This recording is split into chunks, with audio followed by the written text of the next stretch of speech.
कोठा से हमारिया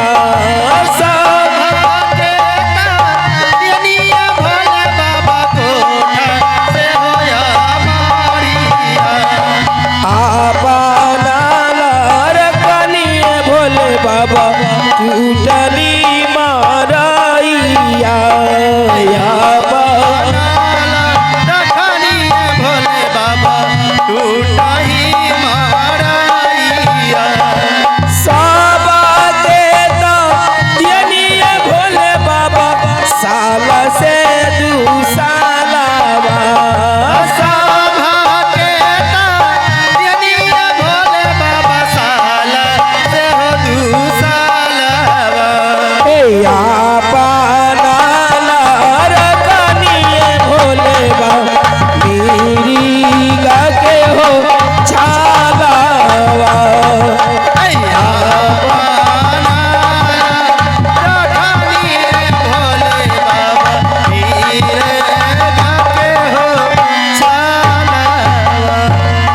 आइएगा चली से बाबा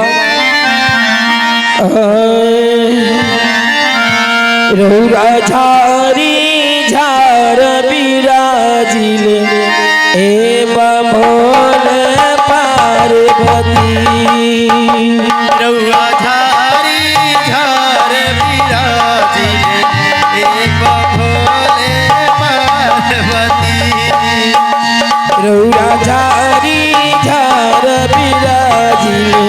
ए बमोले पार्वती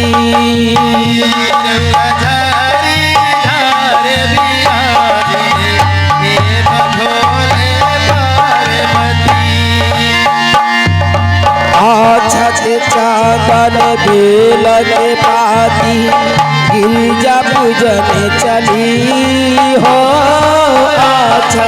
चादर बेल के पाती गिरिजा पूजन चली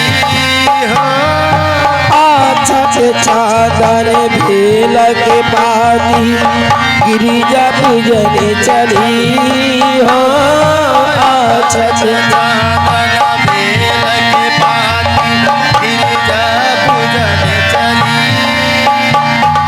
शिव के जटा में अजगुत लीला शिव के जटा अजगुत लीला गंगा जी बहरी हे बमोले पार्वती रहुआ झारी झार बिराजिले हे बमोले पार्वती रहुआ झारी झार बिराजिले हे बमोले पार्वती रहुआ झारी झार बिराजिले हे बमोले पार्वती कैलासपुरी से चलन महादेव गोकुल में ठहरी हो कैलासपुरी से चलल महादेव गोकुल में ठहरी कैलासपुरी से चलन महादेव गोकुल में ठहरी हो कैलासपुरी से चलल महादेव गोकुल में ठहरी रास मनक हरि देखने लागी रास मनक हरि देखने लागे सखी सब आरती करी ए बमोले पार्वती रहुआ झारी झार बिराजिले ए बमोले पार्वती रहुआ झारी झार बिराजिले हे बमोले पार्वती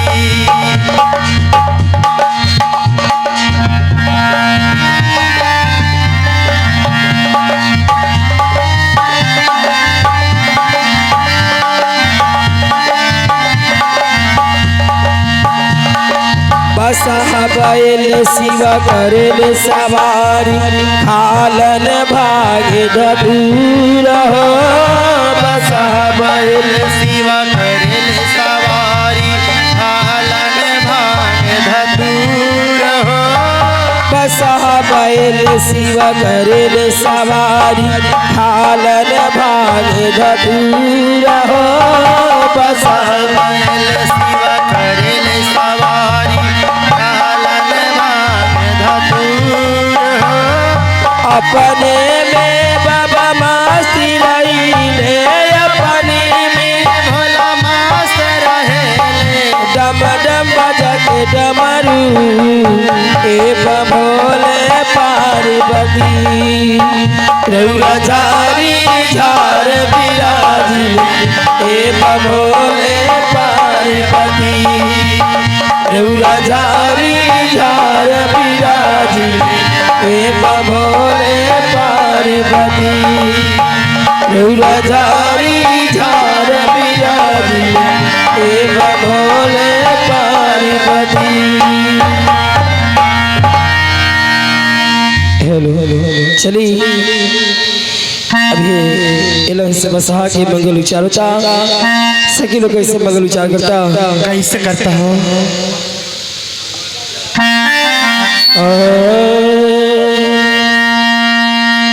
अरे पुराइन के पता चारी सुतानी ने गौरा देही पुराइन के पता चारी सुनाली पूरा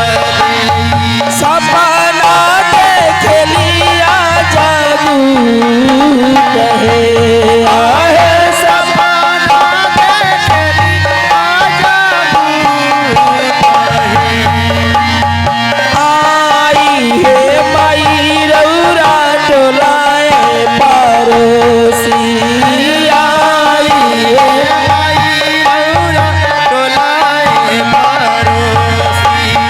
सपना की करुणा विचार दिया है सपना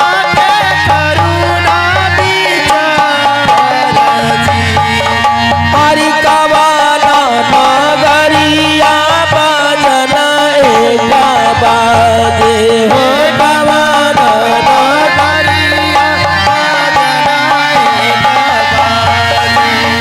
के कारा हो गेला बिया जिया है के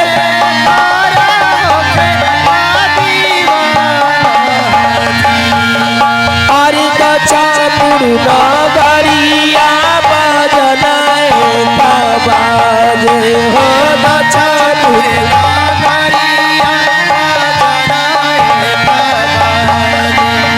शिवाजी के हो गेला बिया जिया है शिवाजी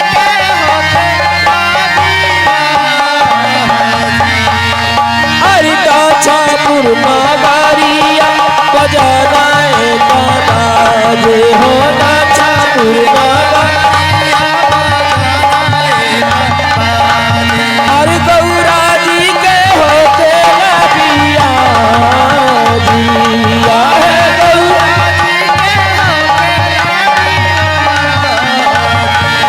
आहे गौरा जी के हो गेला बिया जिया है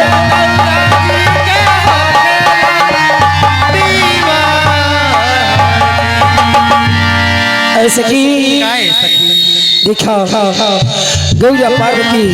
शादी के जुग हो गई हमने के मन में विचार बा हाय सखी किस के लगन में कहा छुचिया था कहा के दिशाओं भाई हमने के मन में विचार बा किस के लगन में अगर पार्वती की शादी हो जाए तो हमने के माथा के पीड़ हल्क हो जाए ए सखी हाँ हमरो मन में यह विचार बसैली ये विचार बा हाय सखी बाकी महाराज के मन में का विचार बा देखिए बाकी शादी से पहले मैया पार्वती का नाम बा कि संग सहेली के साथ में तेरी फुलवारी में सैर करे के बा फिर कहिया मिलन हुई कहिया ना तो 3 सहेली अपनी बनी जा हमने के साथ में मैया पार्वती बनी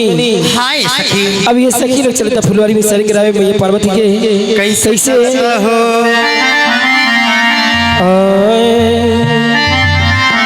सखी फूल लोरे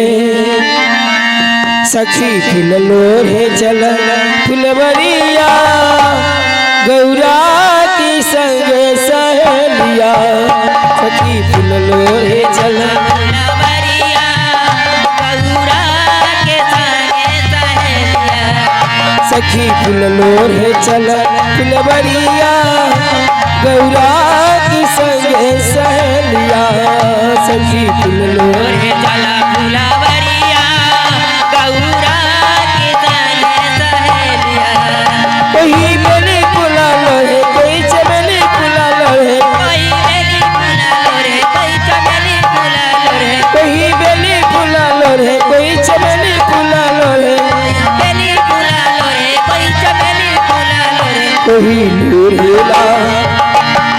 लोहेला चंपा की कलिया गौरा की संग सहेलिया सखी फूल लोरे चल फुलवरिया गौरा की संग सहेलिया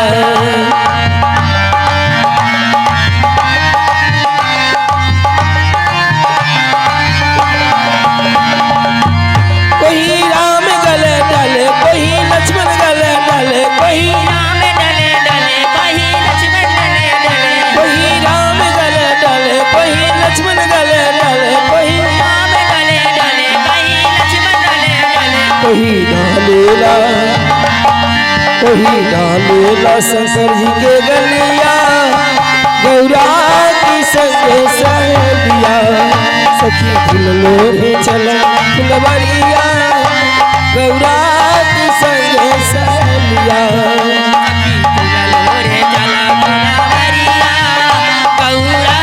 के संगे सहेलिया सखी फूल लोरे चल फुलवरिया गौरा की संग सहेलिया सखी फूल लोरे चला फुलवरिया गौरा के संगे सहेलिया ऐसा की हमने गाते बजाते कुछ दुलाल बड़ी साहब आहे उतारा तो चचबा बाबा चरल बाई सखाबा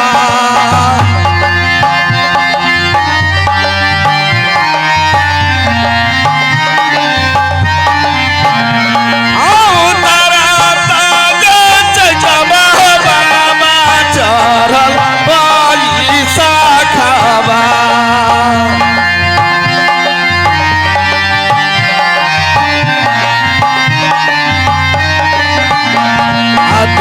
साखोजी पैसा बाबा पढ़ल लिखल पंडिताबा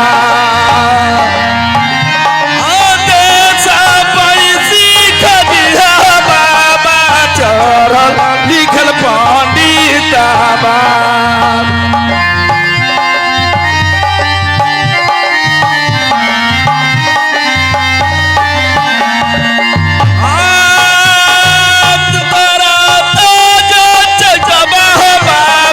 चरल बाई सखाबा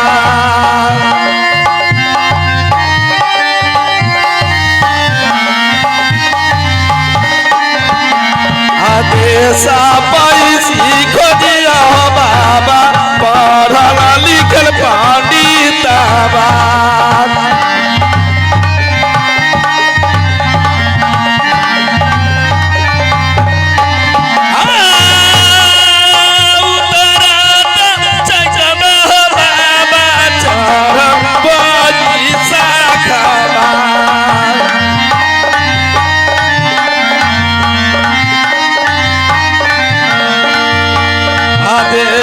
पैसी खोजिया बाबा पढ़ल लिखल पंडिताबा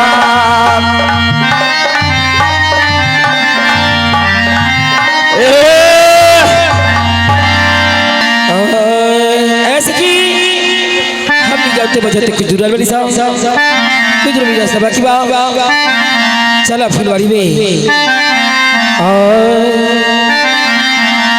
और चल सखी हमनी का हो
में गोहराई पहिला डेगा आगे बढ़ाए भोले बाबा की खूब गोहराए पहिला डेगा आगे बढ़ाई भोले बाबा के में गोहराई पहिला डेगा आगे बढ़ाए भोले बाबा की खूब गोहराए हमनी के दिया बाबा हो हमनी के दिया बाबा सुंदर लला नावा हम जोरवाए बगिया है हम जोरवाए बगिया चलो सखी हमारी का चलो सखी हमारी का हिलामी लगावे फूल लोहे के बगिया ओ फूल लोहे के बगिया अरे सखी देखो हमनी गावते बजते फुलवारी पोछलवानी सा हाय सखी हाय देखा कितना सुंदर सुंदर फूल फुलायल बा लाल पियर गुलाबी हई रात रानी हई चंपा चमेली ए सखी हाँ हो अब वो कौन फूल है सहेली ई फूल के नाम याद क्या हाँ कहा सखी ई आँख के लाइट खराब करे वाला फूल है ए सहेली हाँ आई कौन फूल है सहेली ई कनैल के फूल आए पियर बरू ओइसे आ देखा ऐसा की काहे सखी इतना सुंदर सा फूल फुलल बा ई बता तू कर फूल लड़बू हाँ हाँ ए सखी हमके तो सबसे ज्यादा पसंद बा रात रानी के फूल सहेली रात रानी लड़बू हाँ ए सखी आ तू कर लड़बू सखी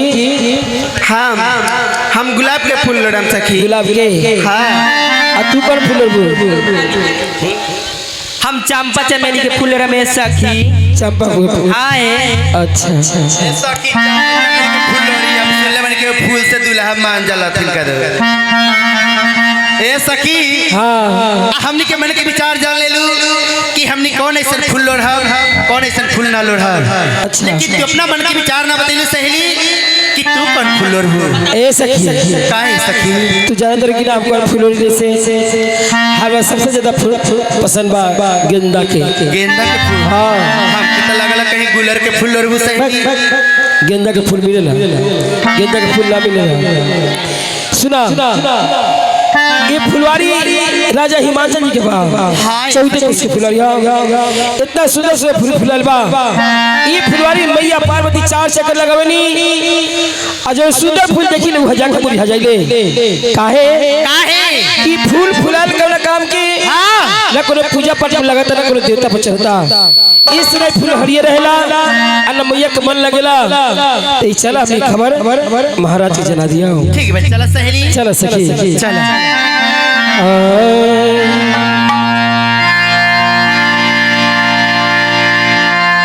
मरद की जय बोलो जय हो जय बोलो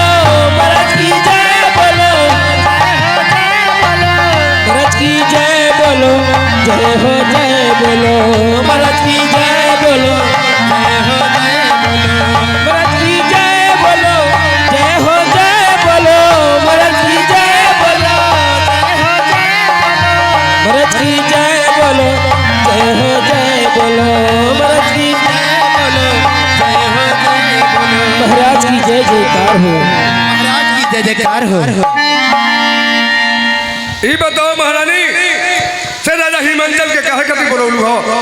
सुनिए हम कहते नहीं से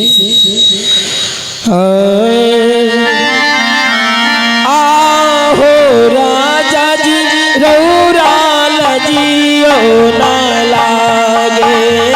आहो राजा जी रौरा लजियो ना लागे गौरा बेटी हो गईली से आन जी आहे गौरा बेटी हो गई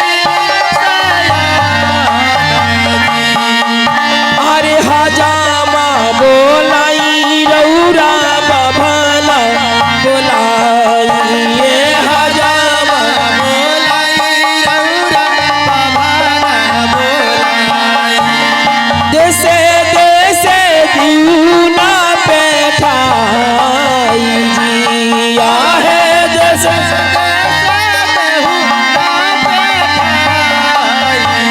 अरे जहावा में मिली है ना गौरा जगदूल्हा जहावा अरे उनाही के तिला का चाराई जिया है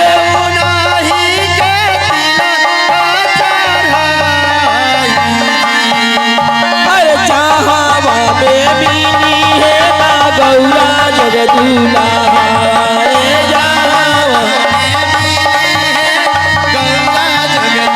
अरे उहा दे हम तिला का चढ़ाई जिया है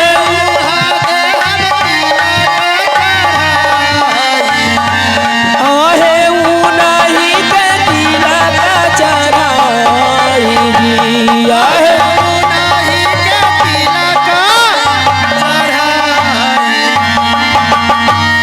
महाराज जी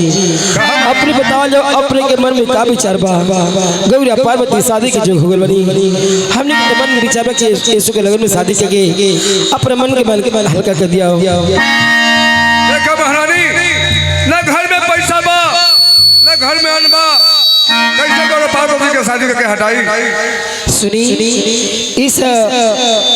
इस के बारे में लोग कुछ सोच के देखिए अरे इनके लग कुछ दाल बनाइल बा आई के लगे कुछ आलू बा इनके लगे चावल बा सब मिला के पैसा सब घर में ईश्वर के लगन में पार्वती की शादी हो जाए तो ठीक है महारानी जब टोनी के राय बा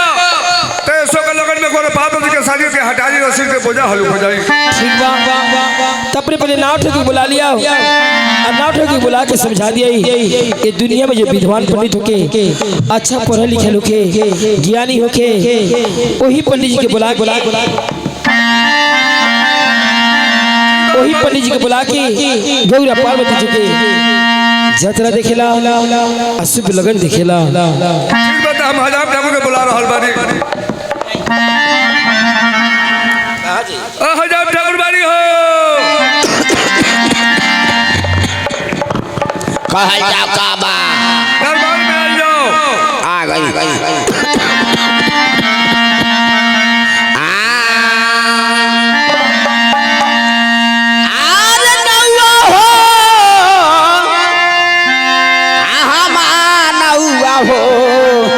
हम छपरा के हम बानी हजाम छपरा के हम बानी हजाम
छपरा के हम